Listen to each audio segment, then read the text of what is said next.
What's up everybody? Tourette Trucker wearing my Baby Yoda shirt today along with my Baby Yoda in the window.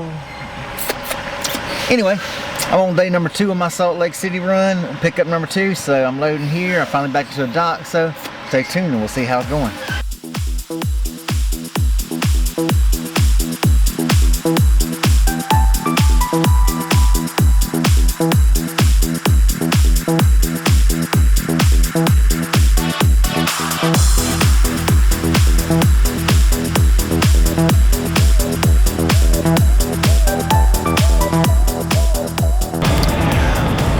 What's up everybody? I am back. I'm on day number 2, stop number 2 of my pickup going to Salt Lake City, Utah. I'm here at a place called Swan Company in Centralia, Illinois. Loaded yesterday in Grabville, Indiana. Now this is the second half of the load. My first half of the load is pretty small. To be honest with you, I'll show you what I've got. The whole total load is only 10,000 pounds, or not to exceed 10,000 pounds. So here is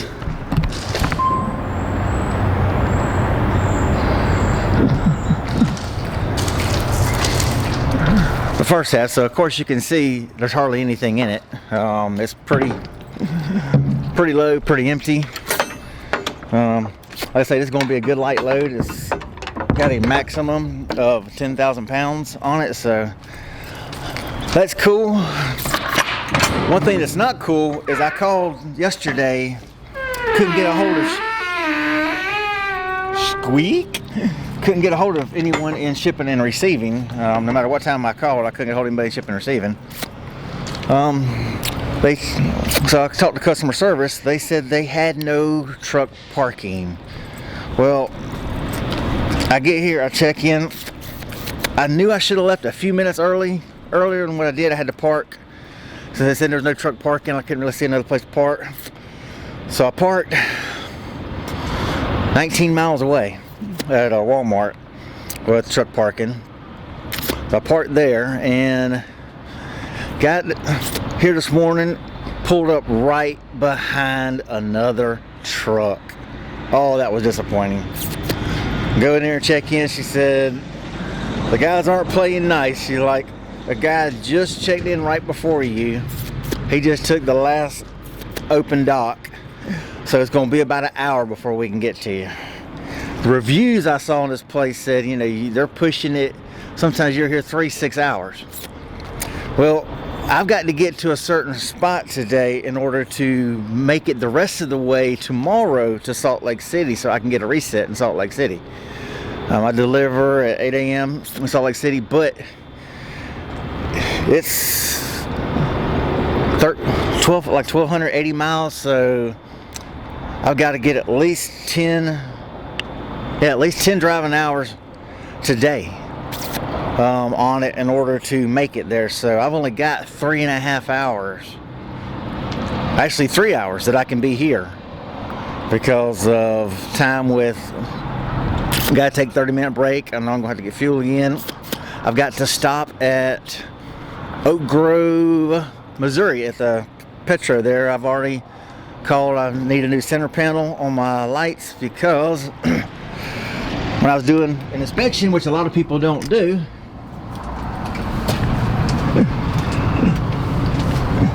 my bracket right here broke. So right now I've got bungee cords holding my center panel up. This whole center panel is being held up by bungee cords. It's only bolted on this side here. This side, the bolts are broken on this side here. So this side here is just dangling. So I've already got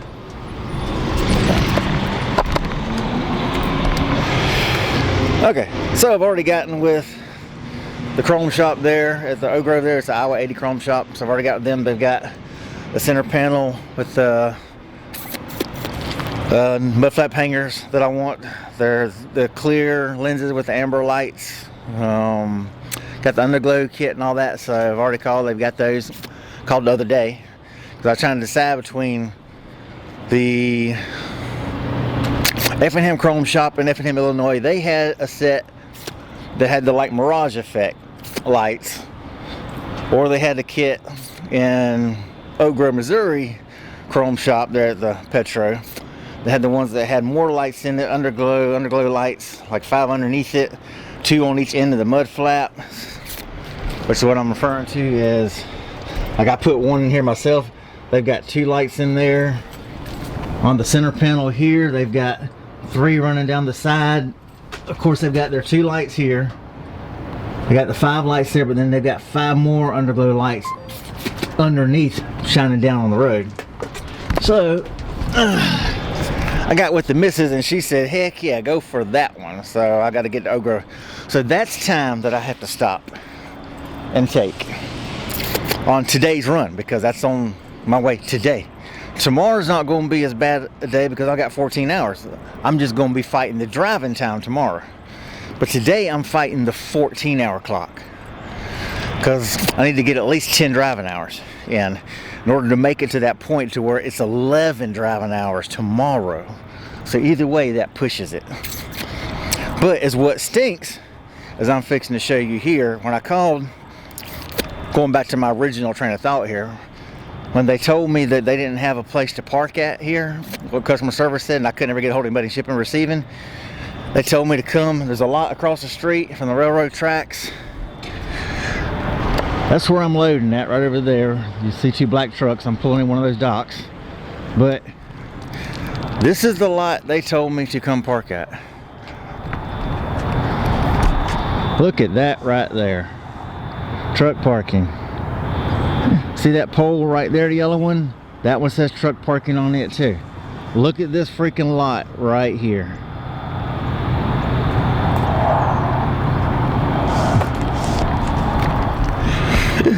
I could have parked my butt right here and not even start my freaking clock until I pull into a dock, or until they're almost done loading me.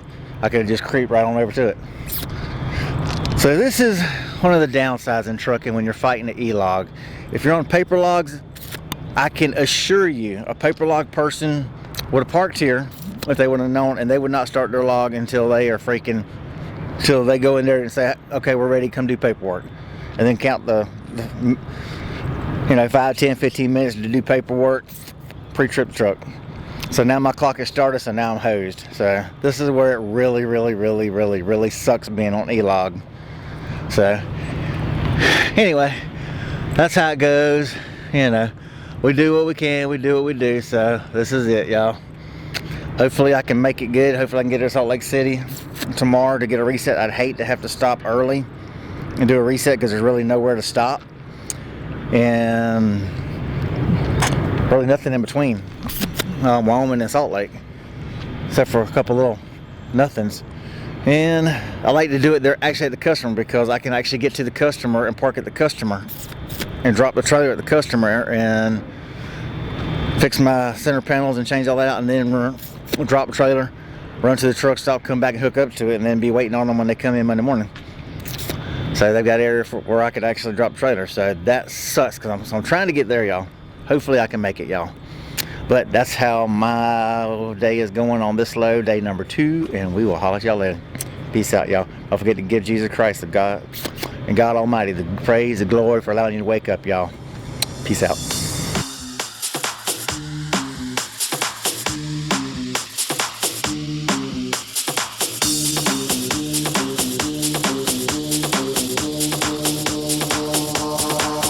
Touch this. You can't touch this. You can't touch this.